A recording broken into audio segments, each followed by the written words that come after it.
दोस्तों नमस्कार।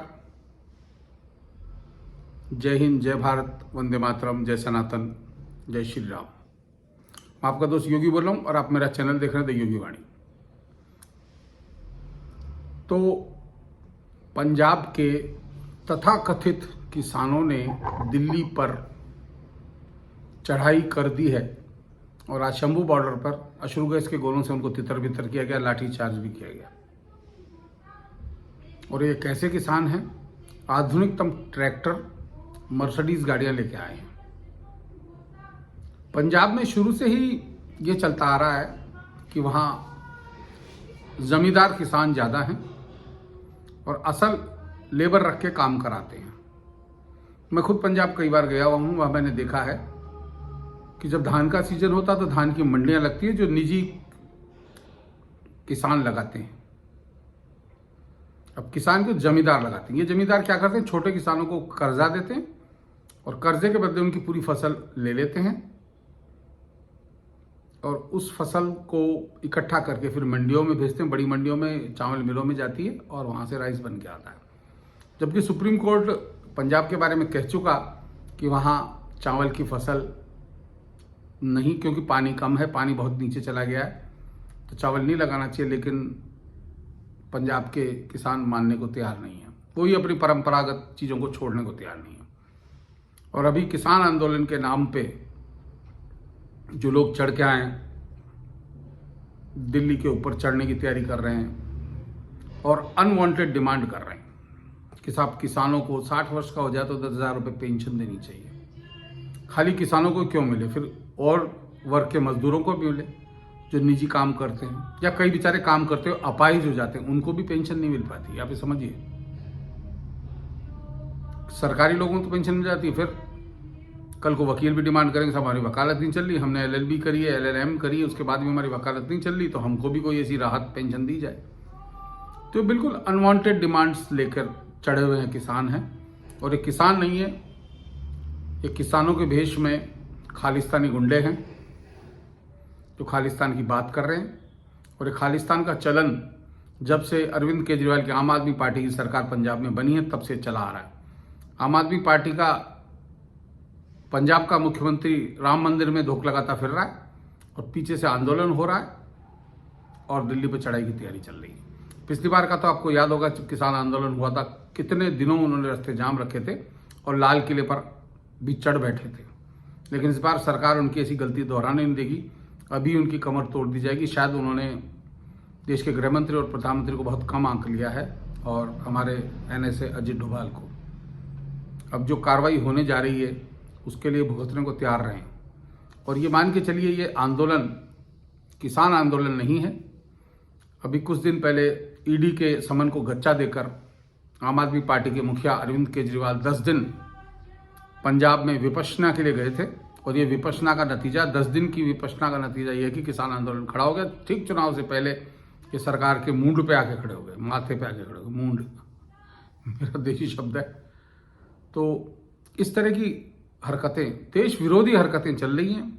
सरकार को चाहिए कि इनको पकड़ के और इन पे आतंकवादी कानून के तहत ही कार्रवाई की जानी चाहिए। जबकि किसानों से बातचीत करने के लिए चंडीगढ़ में केंद्रीय मंत्री पीयूष गोयल, कृषि मंत्री अर्जुन मुंडा और एक और मंत्री, 3 का मंत्री सदस्य प्रतिनिधिमंडल जा चुका। लेकिन वहाँ जो किसान नेता जो इसमें आए हुए हैं उन्होंने बात मानने से इनकार कर दिया। तो खालिस्तानी समर्थक क्या चाहते हैं,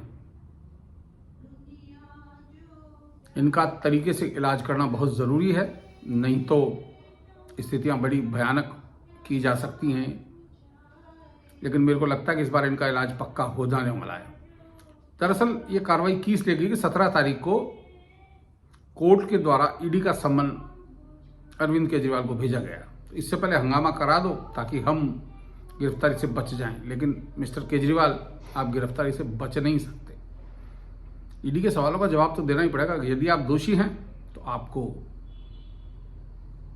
पे कार्रवाई होगी, सजा होगी, और यदि आप बिल्कुल दोषी नहीं हैं तो आप छूट जाएंगे। डर क्यों नहीं? अब तो राम के धोख भी, अब कभी तो उनकी नानी कहा करती थी कि ओहो जिस मस्जिद को तोड़ के राम मंदिर बना वो वहाँ मेरा राम नहीं बैठ सकता। और अब राम मंदिर की बिल्कुल आज तारीफ करते समा नहीं रहे। आपने सोशल मीडिया पर उनके बहुत सारे वीडियोस देखे होंगे। अपनी माता जी को भी साथ लेके गए, अपने पिताजी को भी लेके गए हैं, भगवंत मान भी गए, अपनी नई शादी हुई नई नवेली दुल्हन के साथ गए हैं। तो आप सोचिए कि क्या स्थितियां चल रही हैं। तो इस अकाली आंदोलन के निपटने के लिए सरकार को बहुत कठोर कदम उठाने की बहुत ज़रूरत है। ये किसान नहीं, किसान के बीच में जमींदार हैं। और मेरा मानना है कि एक ज़मीन का निश्चित क्राइटेरिया कर देना चाहिए। उसके बाद जो दरअसल हमारे यहाँ क्या होता है कि एग्रीकल्चर इनकम टैक्स फ्री होती है। अब ये जमींदार लोग अपने मजदूरों से खेती करवाते हैं और उसका पैसे को टैक्स फ्री करके ऐश करते हैं। ऐश का मतलब घर में आपके मर्सिडीज गाड़ी, पूरी सुख सुविधाएं उपलब्ध हैं। पंजाब में मैंने देखा अमूमन जो बड़े किसान हैं, और ज़्यादातर वहाँ बड़े किसान ही हैं, छोटे भी हैं लेकिन बड़े ज़्यादा हैं। छोटे के हालत में तो ये होगी कि वहाँ आपको टूटी खाट और उस तरह का जो किसानी माहौल मिलेगा, लेकिन बड़े किसानों के पास पूरी सुख सुविधा पूर्ण कोठियाँ बना रखी हैं उन्होंने अपने खेतों पे ही, जहाँ AC भी उपलब्ध है और गीज़र भी है, बड़ी बड़ी गाड़ी खड़ी है, दुनिया भर के साधन। कोई भी चीज़ ऐसी नहीं है जो शहर की आपको कमी वहाँ अखरने आवे। तो इस तरह का पंजाब का कल्चर शुरू से चला आ रहा है।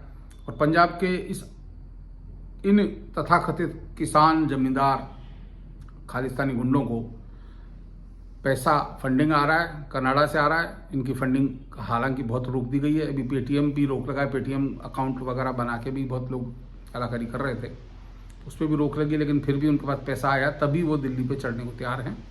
और आज उनकी तस्वीरें भी मैंने देखी हैं टीवी पे भी, वो पुलिया के ऊपर बैरिकेडिंग लगाई गई थी, उनको तोड़ रहे हैं, फोड़ रहे हैं, बहुत उद्यम कर रहे हैं। अब उद्यमियों से किस तरह निपटा जाए ये सरकार का काम है। एक अस्थायी जेल बनाने का प्रावधान भी था कि इनको पकड़ के वहाँ रख देंगे हम दिल्ली की बॉर्डर में, तो दिल्ली सरकार ने मना कर दिया कि नहीं हम अस्थायी जेल नहीं बनाएंगे। भाई साहब, हरियाणा और राजस्थान में भी जेलें हैं और यूपी में तो हैं ही हैं। इन लोगों को वहाँ ले जाए के और उनका प्रॉपर इलाज करना बहुत ज़रूरी है।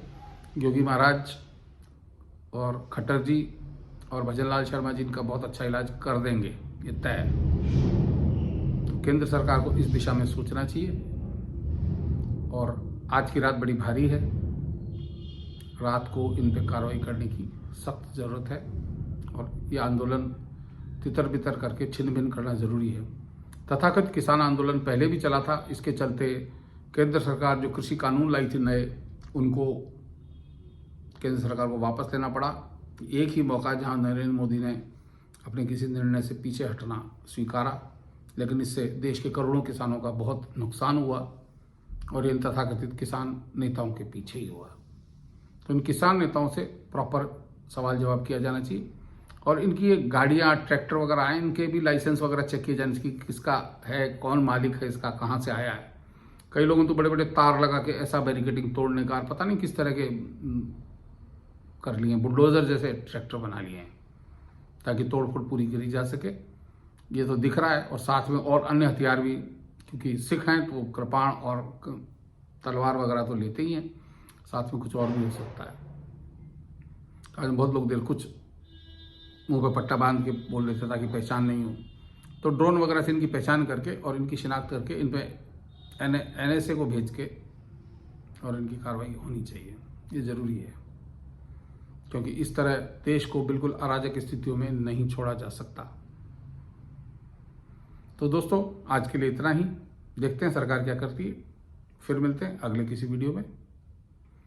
और कल मैंने एक वीडियो बनाया था जो 8 भारतीय नौसैनिक कतर से मुक्त होके भारत में आए हैं और जिन पर खैराती मीडिया बहुत कूद रहा था कि अब मोदी क्या करेंगे, इनको कैसे बचाएंगे। और देख लो भैया, मोदी ने बचा दिया।